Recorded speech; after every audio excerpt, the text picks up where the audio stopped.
number 2, top most wanted ng MPD. Nag-research muna tayo. Nakakuha naman tayo ng asset dun sa malapit dun sa area na pinagtatuguan nitong ating subject. Kung ating subject ay isang maghahabal-habal. Ibinahagi sa resibo ng mga operatiba ng CIDG, Detection and Special Operations Unit, ang surveillance video na kanilang nakunan bago nila isagawa ang pag-aresto sa subject ng police operation. Ang video pong ito ay kuha sa loob mismo ng Intramuros, Maynila. At sa impormasyong ating natanggap mula ko sa mga pulis, driver ng isang motorcycle taxi ang subject ng police operation. Dito lang yan sir, sa may circle ng pier. Dito lang tumatarima yung subject natin. Nagbiyabiyahe. Dito lang yan siya sir, dito lang siya paikot-ikot lang. Nang makumpirma ang lokasyon ni Lando April 3 nitong taon, kasama ang resibo, ikinasa ng Criminal Investigation and Detection Group, DSOU, ang long overdue na pag-aresto kay Lando. Natuntun siya habang nagtatrabaho bilang rider. Kuya Lando, wag na po kayong kumuha ng booking dahil ang inyong next drop-off, guess where? Walang iba kundi sa presinto. Kasama ng marapunan mo.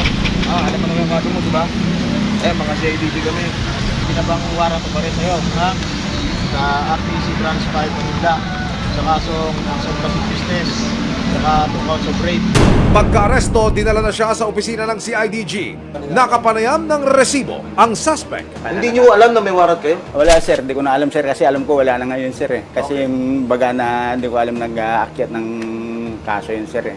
Nabigla ako sir, nadampot ako dun sa amin sir. Ayon sa kanya, dumikit lang daw ang braso niya sa kanyang pamangkin. Pero yung bata, yung sinasabing napagsamantalahan mo, anong ginawa mo ba talaga Wala dyan? sir, wala sir. Napalo mo, hindi rin, di ba yun? Naano ko lang sir, di ko naman naano. Kumbaga lang na nag-ano kami lang sir, dikit lang wala namang ano sir. Wala kami nang nangyari sir. Siyempre bata yun sir eh. Nang tawagan namin si Nanay Sara para kumpirmahin ito, ang nasabi lang niya ay, "My child is not a liar." Itinatanggi niya ho yung mga paratang, pati na yung mismong krimen. Alangan po na gawa ng anak ko po. Ayun po, siyempre kahihiyaan ng anak ko po. Alangan po na gumawa siya ng hindi maganda na kasalita po. Yung anak ko po, sinordilan po. Pero April 5, 2024, nang magtungo si Nanay Sara sa CIDG DSOU para makita ang kanyang kuya, tila nag-iba ang ihip ng hangin.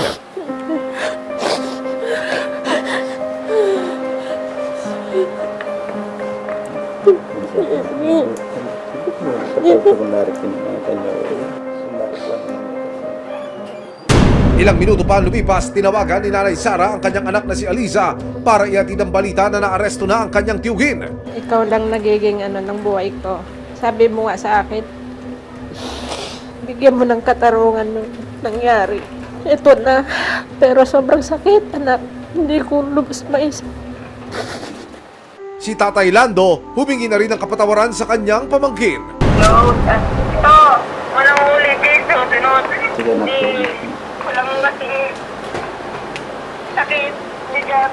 Kung na lang ulitin sa sunod, siyempre Okay may naman. anak pa rin ng babae. Kaya nga anak. Alam lang po sa amin. Napatawad ka po sa amin kayo. Dito po. Mahirap man tanggapin. Kuya ko, anak ko. Wala akong panghuhugutan ng lakas ng loob. Kundi mga anak ko. Hindi na nagpaunlak ng panayam si Aliza sa resibo, pero ibinahagi niya na nagpupursige siya ngayon para maging isang pulis. Kahit nagkapatawaran na ang magkakaanak, batas pa rin ang masusunod. Tuloy pa rin ang paggulong ng kaso laban kay Lando. Mayroon po kasi siyang kaso pang iba na rape at 2 counts. Yun po ay habang buhay po niyang pagdudusahan. Kaya kahit mag-bail po siya dun sa acts of lascivious business, mananatili pa rin po siyang nakakulong. Kung sakaling papatulayang nagkasala para sa kasong rape, nakaharap si Lando sa habang buhay na pagkakakulong, maaari naman siyang makulong ng hanggang 12 taon para sa kasong acts of lasciviousness para sa pangmomolestya di umano sa nooy menor de edad niyang pamangkin na si Aliza.